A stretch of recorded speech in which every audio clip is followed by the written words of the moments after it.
This morning is Senator Rick Jones. Good morning, Senator. Good morning. You said you had some good news for us this morning?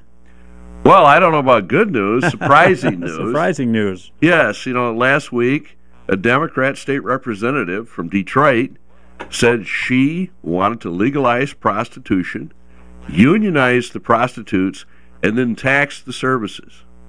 Unbelievable. And then a short time later, state officials came into my office and said, we want to encourage more gambling. So we want to have lottery online, Keno online. And I said, well, I don't think that's good because more people will get addicted. They could actually lose their home from their home. And they said, well, you don't understand. Young people like to play with their phones, so more young people will gamble and will make a lot of money. I said, so now you're telling me you want to encourage young people to gamble instead of investing in their education, saving for a home or something sensible. Makes no sense to me. Oh, amazing. I thought maybe they were going to help save Detroit that way. Well, I think Detroit needs to save themselves, and I will not vote for any West Michigan tax dollars to bail out the city of Detroit. Years of incompetence and even a few years of corruption have led that city to where they're at today. Right. I believe it started with some gentleman that I hosted on a visit to Saugatuck. He was the mayor of Detroit at that time.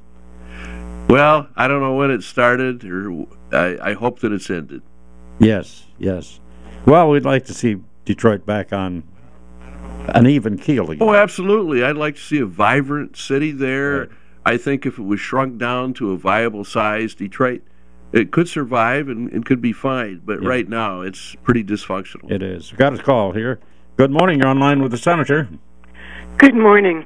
Talking about Detroit, why is Jesse Jackson sticking his nose in where it doesn't belong?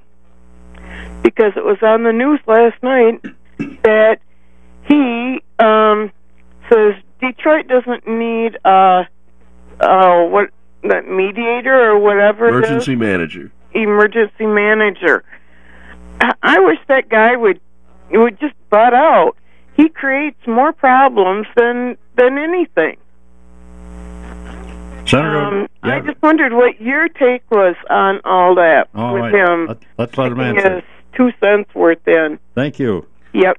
Bye. Well, in my opinion, Jesse Jackson is in the business of making money for himself and his organization. So anywhere he can appear and get some notoriety, it helps his cause. I understand he's a businessman, and that's what he does. But Detroit needs an emergency manager. Detroit has $15 billion of unfunded liability. Somebody has to go in there and make the cuts before they simply can't cash a check.